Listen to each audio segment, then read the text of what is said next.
शोभा सदाशिव धनवडे, वय वर्ष 62, राहणार धनलक्ष्मी निवास, कचरा डेपो शेजारी, संकेश रोड, गडिंग्लज या काल 4:30 वाजल्यापासून बेपत्ता होत्या।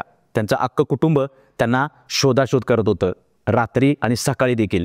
आज सकाळी त्यांचा मुलगा त्यांच्या शोधाशोध करत असताना सकाळी 8:30च्या सुमारास मेटाच्या मार्गाकडून आयट्याकडे जाणाऱ्या रोड लगत असणाऱ्या आजरी यांच्या विहिरीजवळ एक मृतदेह त्यांना आढळून आला आणि तो मृतदेह होता शोभा सदाशिव धनवडे यांचा। त्यांच्या तोंडामध्ये कापडी बोळे घालून त्यांना त्या अवस्थेत विहिरीच्या कडेला ढकलून देण्यात आलेलं होतं।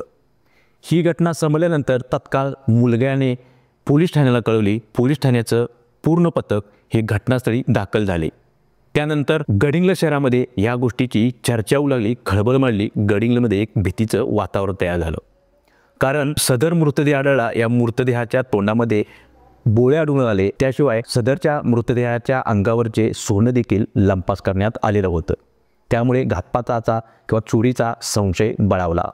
त्यानंतर फॉरेन्सिक लॅबला पोलीस पथकाने पाचारण केले, डॉस्कॉड पाचारण केले।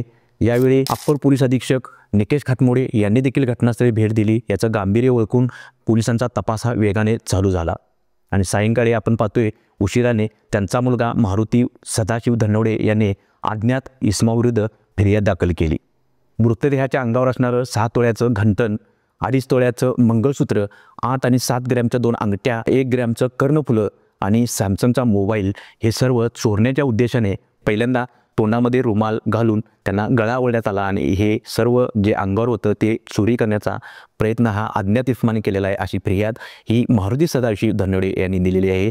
वेगवेगळ्या पद्धतीने सकाळपासून वेगवेगळी चर्चा होत होती, पण यांच्या फिर्यादीनुसार हे चोरीच्या उद्देशाने हा खून केल्याचं मारुती सदाशिव धनवडे यांनी दिलेल्या फिर्यादीनुसार कळते आणि अधिकचा तपास हा गडिंग्लज पोलीस ठाण्याचे पोलीस निरीक्षक अजय शिंदकर करीत आहेत।